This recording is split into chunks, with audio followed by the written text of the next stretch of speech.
दोनों से ऐसे छोटा करते तो तीन और ना पूछ लिया अपना। तो अब बात हरियाणा की चली है, तो हरियाणा के आदमी जो काम करना चाहते करते हैं, उनको ये परवाह नहीं होती कि इसका अंजाम क्या होगा, बस कर ही डालते हैं। तो एक कविता में सुनाने जा रहा हूं। इसमें एक हरियाणवी ताऊ, ये कविता है। एक ताऊ के पास ना थे पैसे ही, वो बस में बैठ लिया ऐसे ही, मतलब बगैर टिकट। एक हरियाणी ताऊ के पास ना थे पैसे ही, वो बस में बैठ लिया ऐसे ही। बस में भीड़ से हो रही थी बहुत ज्यादा हीट, ताऊ को ना दिखी कोई भी खाली सीट। मौसम था वो गर्मी का, ताऊ ने सोचा जमाना ना रहा नरमी का। एक मरियल से को उठा कर दिया उसने पटक और उसकी सीट को लिया झपट, पकड़ा हुआ ट्रेन में बैठूंगा। एक मरियल से को उठा कर दिया उसने पटक और उसकी सीट को लिया झपट। थोड़ी देर में ताऊ के सामने समस्या आगे विकट, जब चेक होने लगी टिकट। ताऊ की दिल की लगी बढ़ने धड़कन, छोट सीट खिड़की करने लगे वो सरकन। चेकर पे थी उसकी नजर कुसुती, दूंगे पे तालनी धोती और हाथ में ले ली जुत्ती। इतने में चेकर आ गया और निकट, बोला ताऊ देखा टिकट। ताऊ बोला बेटा तू टिकट देख कर लाशा दे छोड़, तू देख अपने ताऊ की दौड़। और ताऊ गया पत्ता तोड़। अब बात जब हरियाणा की मजाकियों की बात चल रही है, तो बाऊ नाई का आप सभी ने नाम सुना होगा। उससे बड़ा हंसोकड़ा कोई नहीं हुआ है, और जहां तक उम्मीद है आगे होगा भी नहीं, क्योंकि उस जैसा मजाकिया आज तक हमारे आसपास के एरिया में कोई नहीं हुआ है। तो आप जो हमारे कविगण यहाँ बैठे हैं, मैं बताना चाहता हूँ, सांपला से 10-4 किलोमीटर दूर एक रोहत गांव है। आज से कोई 50-60 साल पहले एक नाई थे जिसका नाम था बाऊ। वो रोहत गांव में रहते थे। उनके ऊपर मैंने एक बाऊ चालीसा लिखी है, उसमें से 1-2 कविताएं मैं आपको सुनाऊंगा बाऊ चालीसा में से। तो ये बाऊ जी आ गए, इनको दूर करो एक बार। तो एक सच्ची घटना सुनो मेरे भाई, कविता का नाम है घोड़ी आई, बाऊ लाया घोड़ी। एक सच्ची घटना सुनो मेरे भाई, एक था बाऊ नाई, रहता था वो रोड में, करता था सबसे बहुत मजाक, लेकिन कोई नहीं आता था क्रोध में। एक बार बाऊ ले आया घोड़ी, जिससे उसकी जान को जो मुसीबत बनी वो ना थी थोड़ी। लोगों को ना था कोई भी काम, जो भी मिलता बस पूछ लेता घोड़ी के दाम। बताते बताते रेट बाऊ को होने लगी हेट।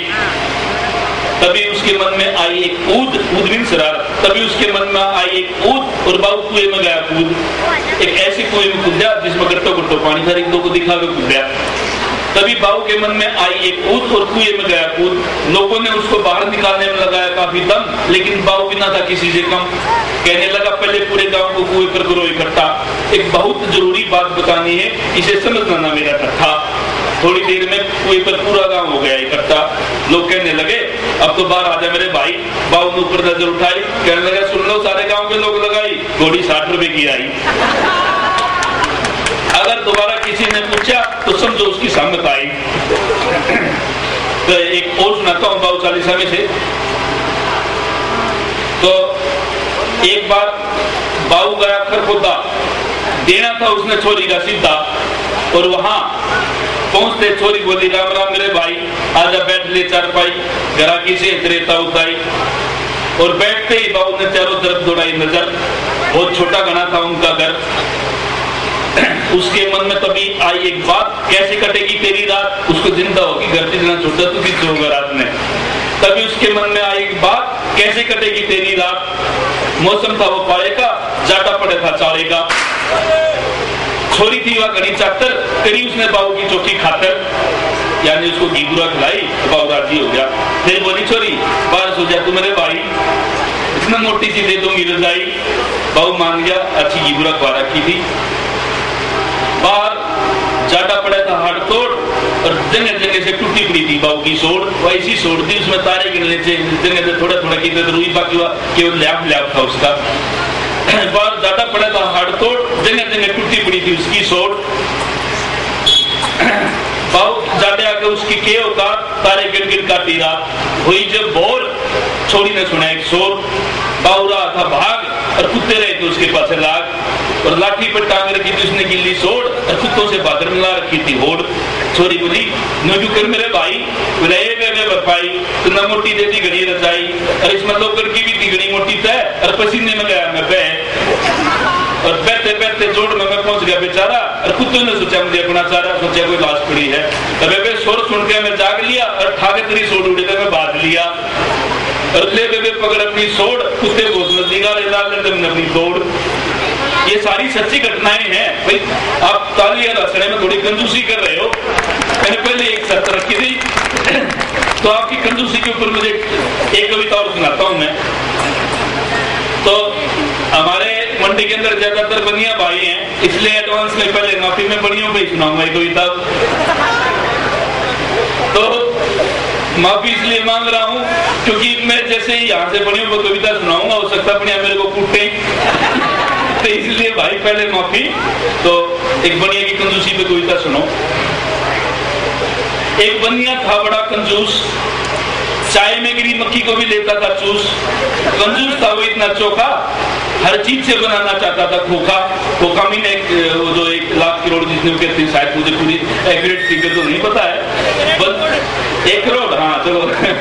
कंजूस था वो इतना चोखा, हर चीज से बनाना चाहता था वो खोखा, और सदैव ढूंढता रहता था इसके लिए मौका। पत्नी उसकी पड़ गई बीमार बहुत एक बार, और बचने का नहीं था उसको उसका एतबार। पत्नी उसकी पड़ गई बीमार बहुत बार, बचने का था नहीं था उसको उसका एतबार। वो उसके इलाज पर करना नहीं चाहता था बिल्कुल भी खर्चा, इसलिए ढूंढ रहा था डॉक्टर का कोई पुराना पर्चा, सोच रहे उसमें देख जाके दवाई दे दूं। अंत में जब नहीं रही उसकी बचने की आस, तो आया उसके पास, इलाज कराए को आखिर में मरण की स्टेज पर पहुंच गया। कंजूस इतना था। अंत में नहीं रही जब उसकी बचने की आस, आया उसके पास, कहने लगा जा रहा हूं डॉक्टर के पास, मगर तू जाते जाते मर कर जाना एक चूक, अगर तुझे लगे तू नहीं बचेगी तो इस जल्दी मोमबत्ती को मार देना खूब। तो मोमबत्ती के भी पैसे बताना चाहता था। तो मेरे पास, हाँ ठीक ठीक, अब लगा कुछ, ये सारी बताने वाले सारे बढ़िया ही है। तो इससे सिद्ध होता बढ़िया कंजूस नहीं रहे हैं। तो मेरे पास तो इतनी कविताएं हैं कि सुबह मैं अकेला ही निकाल सकता हूँ, और मुझे लगता है मैं तो आपके बीच हमेशा रहता हूँ, मुझे जब कभी पकड़ोगे मैं सुना दूंगा। तो आपने जो आदरणीय हमारे आमंत्रित मेहमान है, मैं ज्यादा समय नहीं दूंगा। तो क्योंकि ऐसा हो सकता है एक कवि जो ज्यादा लंबा समय ले ले, भीड़ में से कोई दर्शक को रूप धारण कर ले, जैसे एक कवि के साथ हुआ था कि कवि जो है माइक का पीछे ना छोड़ रहा है, माइक का पीछे ना छोड़ रहा है, तो एक भीड़ में से एक आदमी डंडा लेके स्टेज पर आ गया, वो बोला तुझे आखिरी बोला तूने सुना सुना सुना, तो आप तुम्हारे मेहमान हो, मैं तो उसने ढूंढ दो तुम्हें आड़ लेकर आया है। तो एक बार ऐसे ही एक शास्त्रीय गायक आ गए, वो अपना सुना रहे करके दो, तो सारे जो है चुप, कोई ध्यान नहीं, एक आदमी बैठा रोने लगा, क्या हो रहा है? वो बोला तू मेरे इसकी फन का जो कला है सच्चा जो है समझदार है, और कोई नहीं गिरा, तू रो रहा है, तू क्यों रो रहा है? कौन सा मेरा सुर पसंद आया? अरे कोई सा ना, मेरा बकरा नहीं में माँ को मरा था, वो याद करके रोना लगा। तो अब और कहीं तो मैं और भी सुना सकता हूँ, मैं सुबह अकेला निकाल सकता हूँ, और सुनाऊं वंश मोर तो ठीक है। तो हरियाणा पे ही छोड़ो, बानिया बोल ना, हरियाणा में सुनो, बानिया पीट करेंगे ना, ठीक है। तो हरियाणा पे सुनो। एक बार सारे मुल्कों की पुलिस का हो रहा था टेस्ट, ये देखने के लिए कि कौन सी इनमें थी बेस्ट। सबसे पहले आई स्कॉटलैंड यार्ड की बारी, और उनसे जजों ने कहा देखते हैं कैसी है तुम्हारी तैयारी, तुम्हें पकड़ना है एक चोर को केवल 3 घंटे में एक भीड़ बड़े बाजार से, और ना बिना यूज किए किसी औजार से, तुम ना होगा कोई भी शोर शराबा, और ना कर सकोगे कोई भी खून खराबा। उन्होंने उनके लिए ना था ये कोई खास घंटा, और चोर को पकड़ने में लगा उन्होंने केवल 1 घंटा। फिर आई यूएस से पुलिस की बारी। जजों ने उनके कहा तुम्हें ढूंढना है एक सोने के बाट को मंदिर से, और तुम्हें दिए जाते हैं घंटे इसके लिए 8। तुम ना पहन सकोगे। मुझे ये कविता पूरी ध्यान से नहीं आ रही है, तो इसको मैं बीच में बंद कर देता हूँ। काफी समय पहले लिखी थी। तो हाँ, तो तुम इसके लिए ना पहन सकोगे जूते, और ना ला सकोगे कोई सूंघने वाले कुत्ते। और उन्होंने ना आने दी अपनी इज्जत पर कोई आँच, और उसको ढूंढने में केवल घंटे लगाए 5। उनको 8 घंटे का समय दिया था, और 5 घंटे में उन्होंने ढूंढ दिया। फिर आई हरियाणा पुलिस की बारी, और जजों ने कहा शाबाश, अब देखते हैं कैसी है तुम्हारी तैयारी, और उम्मीद है तुम ना लगाओगे ज्यादा कोई देर। तुम्हें ढूंढना है जंगल में एक सर्कस का भागा हुआ शेर।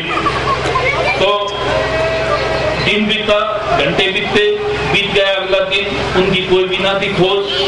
तो होने लगी उनकी खोज, और जंगल में भेज दी फौज।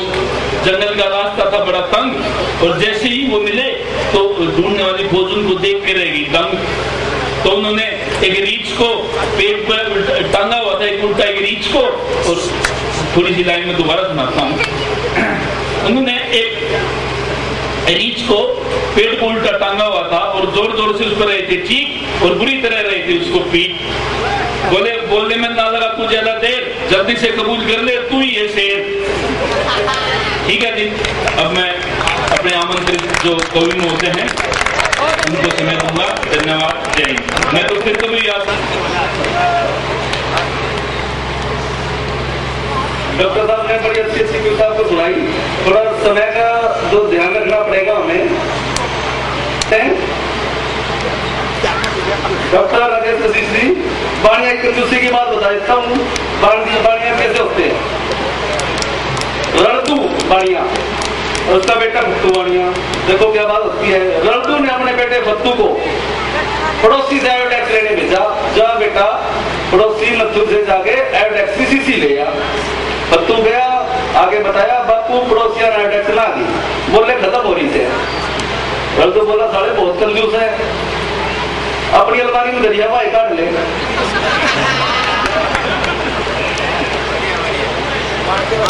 तो अब मैं मंच का संचालन श्री बलबीर सिंह खिचड़ी जी के सौंपता हूँ। खिचड़ी जी को अध्यक्षता वही करेंगे, ताकि आज की रात आपको पूरा आनंद ले सके। हास्य का, हास्य कविता का, गीत गजलों का। आपके लिए चाय पानी की व्यवस्था है अग्रवाल स्वीट्स की तरफ से। Agarwal sweets, railway road, Sampla, आपके लिए चाय का प्रबंध करेगा, चाय नाश्ते का प्रबंध करेगा।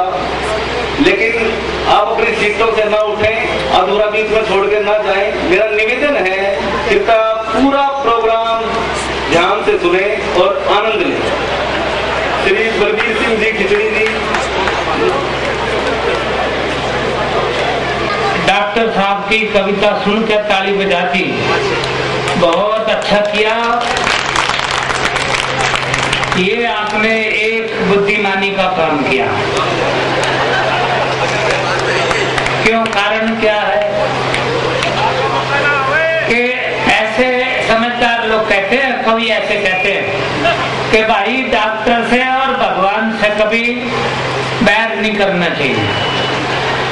क्यों? भगवान नाराज तो आदमी डॉक्टर के पास, और डॉक्टर नाराज। भाई आप बहुत समझदार हैं, आप बिल्कुल ठीक समझ रहे हैं। डॉक्टर साहब ने जैसी भी कविता सुनाई, आपने खूब ताली बजाई। भाई इस हाथ दे, इस हाथ ले। डॉक्टर साहब के पास जब आप जाते हैं, वो जो भी बजाते हैं वहाँ बोल ही नहीं सकते। डॉक्टरों का आपको पता ही है क्या कर रहे हैं आजकल। डॉक्टर, एक स्त्री गई डॉक्टर के पास, कह जी मेरी वो पथरी है पित्त की थैली में। तो डॉक्टर साहब ने क्या किया, नंबर लगा दिए। एक स्त्री आई थी, उसका ऑपरेशन होना था, रसोली निकालनी थी। एक स्त्री का वो पथरी निकालनी थी। डॉक्टर साहब का वो कंपाउंडर कोई मेरे जैसा ही था, उसने तख्ती बदल दी। डॉक्टर साहब ने ऑपरेशन कर दिया। जिसकी बच्चेदानी निकालनी थी उसकी पित्त की थैली निकाल दी, जिसकी पित्त की थैली निकालनी थी उसकी बच्चेदानी निकाल दी। उन्हें एक एक पुर्जा और निकलवाना पड़ा। ये सब चल ही रहा है, ये आम बात है। अच्छा आप समझ लो डॉक्टर साहब जब कविता इतनी सारी लिख रहे हैं कि सवेरे तक होश न ले में, तो फिर ये करते ही क्या होंगे वहां।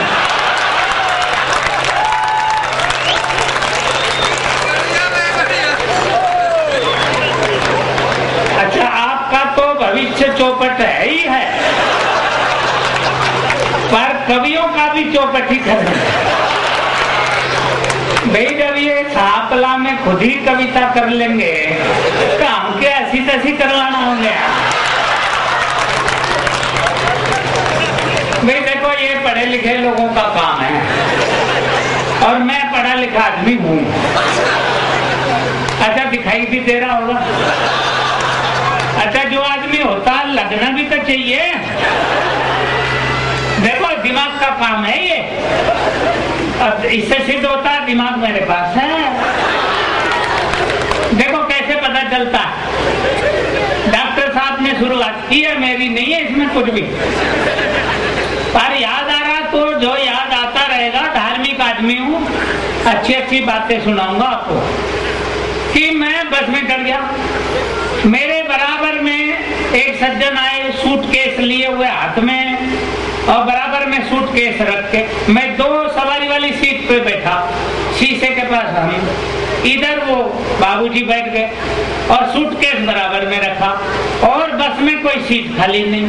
एक लड़की चढ़ाई, लड़की सुथरी थी, नहीं गलत नहीं, आप अंदाजा करना, करेक्शन करना पड़ेगा। सोनी कुड़ी वो चढ़ाई बस में, अब सीट कोई थी नहीं तो वो खड़ी थी। वो जो मेरे बराबर थे उनका सूटकेस बढ़िया था, वो कहने लगे, लड़की से कहने लगे, बैठिए बैठिए बैठिए, सूटकेस के ऊपर बैठा रहे। वो लड़की बोली, नहीं अंकल रहने दो ना। नहीं। तो वो बोले, नहीं नहीं मेरा है, मैं बोल रहा हूँ ना, बैठो बैठो। वो बेचारी संकोच करते हुए बैठ गई। अब ये सज्जन बोले, अच्छा ये बताओ पहले ठीक था या अब ठीक है? वो लड़की बोली, हाँ अंकल आप ठीक है। अच्छा मेरे बराबर में थे तो मैंने उनसे कहा, डॉक्टर साहब आप आंखों के डॉक्टर है ना? वो बोले, हाँ हाँ आप मेरे क्लिनिक पे कब आए? तो मैंने कहा मैं न गया कभी भी, लेकिन तुम आंखों के डॉक्टर हो। उन्होंने कहा तुझे कैसे पता? हमने कहा ऐसे पता कि जब भी कोई आंखों का चश्मा, नजर का चश्मा बनवाने आता होगा, एक फ्रेम सा लगा के बार बार शीशा फंसा के आप यही पूछते होंगे, पहले ठीक था क्या अब ठीक है? बोलो, बस इसी से पता लगता है कि आप आंखों के डॉक्टर हैं। भाई जो वो है वो लगना भी तो चाहिए। आप देखो डॉक्टर साहब को मैं तो यही निवेदन करता हूँ, अगर ये ऐड लग गया ना कविता का तो डॉक्टरी फिनिश, फिर हमारी तरह ही फिरोगे रात रात, फिर तो डॉक्टरनी भी ढूंढती रह जाएंगी। और देखो छापला वालों को ही घर का ध्यान रखना पड़ेगा। देखो ये तो नेचुरल है, ये तो होता ही। थोड़ा मस्ती के मूड में रहिए आप। ये हमारी रात जो ये साल है, साल की ये आखिरी रात, आप समझ लें, ये हमारा पुराना साल जाने वाला है, नया साल आने वाला है। तो हंसते हंसते विदाई देंगे। बेशक हमारे बीच ऐसी एक दुखद घटना हुई है, एक लड़की बचाते बचाते हाथ से निकल गई। लड़कियां अक्सर हाथ से निकल ही जाती हैं, पर इसमें हमारा कोई रोल नहीं है। पूरी कोशिश की है सरकार ने और हम सब लोगों ने पूरी दुआएं की हैं, लेकिन हम क्या करें, मर गई तो मर गई, हम क्या करें। अपने को तो ये नया साल मुबारक करना है, तो ये आपके सहयोग से होगा। देखो मैं इतना कह देता हूँ, बस इतनी मेरी बात समझ लें, पीछे तक जितने लोग खड़े हैं। देखो भैया, खड़े खड़े जो आदमी ज्यादा देर खड़ा रहता तो पाँव भारी होने का खतरा हो जाता, तो ऐसा आदमी की जन्म कुंडली में ये ठीक नहीं है। तो थोड़ा, जब भगवान ने खड़े होने के लिए कुछ दिया है तो बैठने के लिए भी कुछ तो दिया ही है, दिया है तो उसका उपयोग करो। कहीं ना कहीं अच्छा सा पड़ोस देख के बैठ जाओ। नहीं, करेक्शन करना पड़ेगा। अच्छा पड़ोस से मतलब अच्छे लोग हैं, इधर आइए, पीछे तक अच्छे लोग बैठे हैं तमाम। और मैं तो ऐसा निवेदन कर सकता हूँ, कह सकता हूँ, छोटी दिल्ली में इतने कवि सम्मेलन होते हैं, लेकिन सांपला का ये कवि सम्मेलन, उन पे हजारों पे कुर्बान करो। इतने अच्छे लोग, बस ऐसे ही बजाते रहो। तालियां जरूर जरूर बजानी है, और इसलिए नहीं बजानी है कि इससे कोई कवि या कविता बड़ी हो जाएगी। तो इतना समझ लो, सिर्फ इतना निवेदन करता है। ये जो वो है ना फोटोग्राफर, ये बना रहे वीडियो, ये क्या है, ये इस सारी व्यवस्था को सारी दुनिया में फुर कर देंगे, सारी दुनिया में उड़ा देंगे। ये वीडियो बना रहे, तो इस वीडियो में ये मैसेज जाए, ये पता चले कि सांप लाख लोग बजाना भी जानते हैं, और जरूरत पड़े तो कुछ भी बजा सकते हैं। बात जब बजाना आता है जिसको, तो कुछ भी बजा ही सकता। तो मैं निवेदन करता हूँ, देखो आप एक से एक बढ़िया पीस लाऊंगा आपके सामने, आपने देखा होगा। बस इतना निवेदन कर देता हूँ कि एक ड्राइवर बस चलाता है, आपने सीन देखा होगा, बस हर सीन में से हाथ से निकलेगा। आपने सीन देखा होगा, बस ड्राइवर बस चलाता है, उसके आजू बाजू बैठे हुए लोग उसको कैसे कहते रहते हैं, जाम में फंस गई बस, 3 सवारी वाली सीट पर एक सज्जन पीछे बैठा, इसमें बताओ ड्राइवर की कोई गलती थी? नहीं, वो पीछे बैठा हुआ आदमी बोला ऐसे अंगड़ाई तोड़ के, ये ड्राइवर लगाते जाम, इनको जूते लगाने चाहिए। ड्राइवर ने सुन ली तो उसका भेजा खराब, बोला तेरे बाप ने कभी चलाई बस? बोला नहीं तो फिर क्यों बकवास कर रहा, चुपचाप बैठा है। नहीं तो कहीं नहीं चलाऊंगा, जाम खुल भी गया तो ले नहीं जाऊंगा। देखो, ड्राइवर को डिस्टर्ब नहीं करना चाहिए, उसको सहयोग देना चाहिए। तो आप मेरा सहयोग देंगे तो मैं इस कवियों की बस को ठीक ठाक लेके चलूंगा। हाँ, वरना तो नहर में कूद जाएगा। इसलिए निवेदन करता हूँ, ये ऐतिहासिक कवि सम्मेलन बने और एक ये परंपरा और बढ़ती जाए।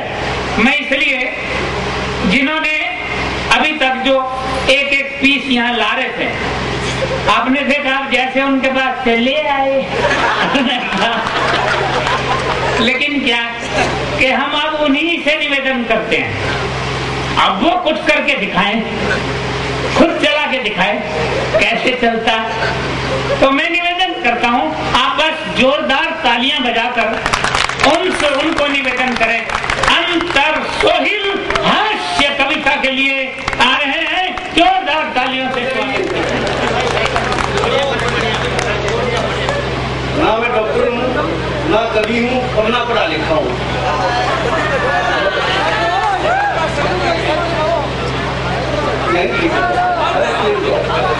अरे पढ़ेगा बोलूंगा कहूँ, बता दो दीदा पढ़ा लिखा है?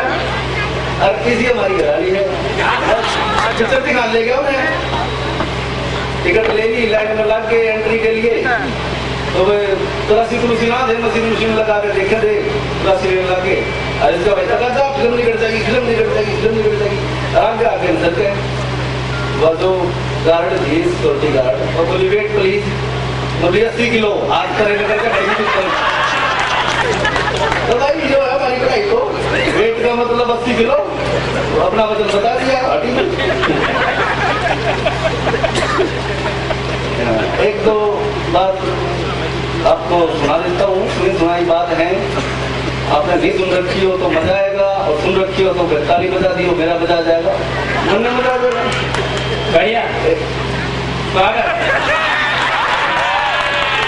एक बार एक लड़के से प्रार्थना किया आने दो खूब उसने मौज पे खाया पिया और देर रात भी हो गई थी तो बस गाड़ी उसने वापसी की मिली नहीं।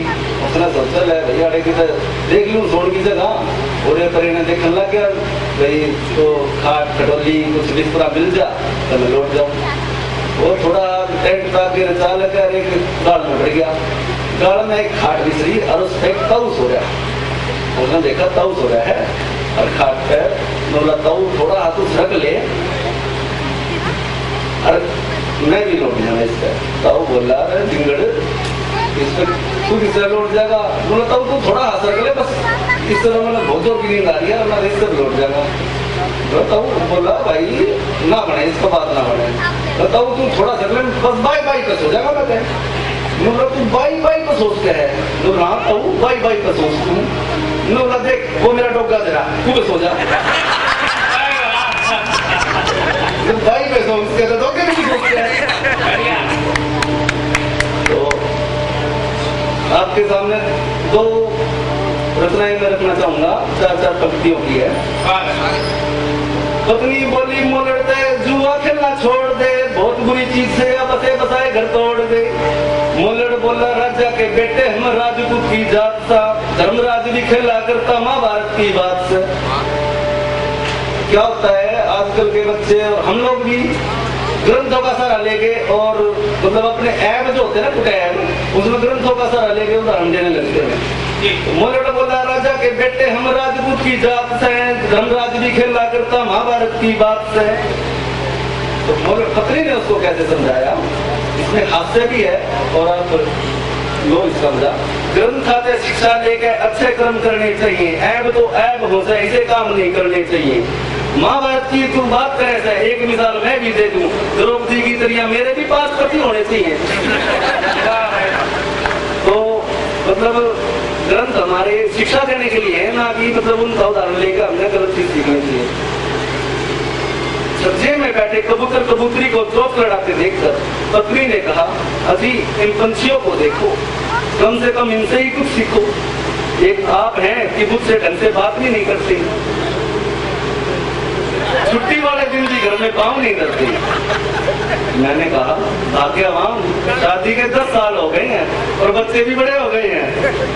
पत्नी ने कहा ये कबूतर भी 10 सालों से साथ रह रहे हैं क्या ये प्यार नहीं कर रहे हैं। मैंने कहा ये प्यार तो कर रहे हैं तेरी ये बात बिल्कुल सही है पर ध्यान से देख कबूतर पुराना है कबूतरी नहीं है। ये बात अभी कुछ समय पहले एक कवि सम्मेलन में एक मंत्री ने जो है मंच पे बोली थी और उससे महिला आयोग और मतलब स्त्री जाति ने अपना अपमान किया। तो मैं उन नेताजी को और आप सबके दिलों में बैठे हुए उस कबूतर को ये बताना चाहता हूँ और अपनी बात खत्म करके हम जो हमारे कवि मंडल आया हुआ है उनको सुनेंगे। तो एक पंक्ति में मैं वो बात बताना चाहता हूँ ध्यान सुनेगा। नेताजी तेरे दिल पर क्या बीतेगी ये तो सोच जब पत्नी भी करने लगे नए कबूतर की खोज। बढ़िया बढ़िया। एक स्त्री भोली भाली गई बाबा जी के पास। बाबा जी मेरे पति अब मुझे पहले जैसा प्यार नहीं करते बाबा जी मैं क्या करूं। तो बाबा जी ने कहा बच्चे कितने हैं। तो स्त्री ने कहा 6 हैं। बाबा जी ने कहा और कितना प्यार करेगा। ये दिल का मामला है। मैं थोड़ा टेक्स्ट बदलता हूँ और कविता हो जाए। तो कविता के संदर्भ में इतना ही कहता हूँ कि कविता अपने पास तो है ही नहीं, अपने को पता भी नहीं गई कहाँ, आज तक लाश नहीं मिली। मेरठ यूनिवर्सिटी से गायब है, कई साल हो गए हैं। पढ़े लिखे लोग सब जानते हैं और नजर भी रखते हैं, पढ़े लिखों का ही काम है। तो निवेदन करता हूँ कि कविता लिखना खेल नहीं है, पूछो इन फनकारों से। या ऐसे भी कह सकते हैं, कविता लिखना खेल नहीं है, पूछो इस फनकार से, ये लोहे को काट रहा है कागज की तलवार से। जोरदार तालियों के साथ भाई पदम सिंह नोएडा से आए हैं, बहुत धार्मिक नगरी है नोएडा। पदम सिंह नोएडा से कविता के लिए आ रहे हैं। आप देख रहे हैं अलग ही चमक रहे हैं, अपना दुपट्टा संभालते हुए आ रहे हैं, खरामा खरामा। जोरदार तालियों से भाई पदम सिंह जी का स्वागत करते रहिए। खड़े होकर कोई भी हंसने लगा तो पागल खाने तक भी डर सकता है, इसलिए यहाँ पूरा मुंह खोल के हंसो, चाहे किसी के मुंह में एक दांत भी ना हो, फिर भी पूरा मुंह खोल के हंसो। हाँ भाई पदम सिंह स्वागत। भाई हमें तो इंजन पे ही लगा दिया, बाकी रेलगाड़ी सब डिब्बे में। अंतर सोहेल जी हमसे पहले फोन पे बात कर रहे थे, तो हमसे बोले कि ऐसा है कि बहुत कवि जो आ रहे हैं ना, बहुत छटे हुए कवि आ रहे हैं। और अब देखिए बदल गए, यहाँ कह रहे चुने हुए कवि आ रहे हैं, हमसे पीछे कह रहे छटे हुए कवि आ रहे हैं। और ये पहला कवि सम्मेलन ऐसा देखा। अंतर सोहेल भाई कहाँ चले गए? ये पहला कवि सम्मेलन देखा है जिसमें फटके से स्वागत